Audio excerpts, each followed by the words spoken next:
ஏற்றமுன்னா ஏற்ற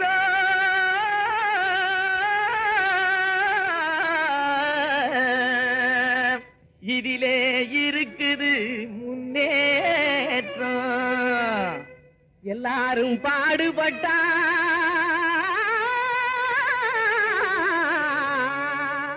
இது இன்பம் விளையும் தோட்டம்.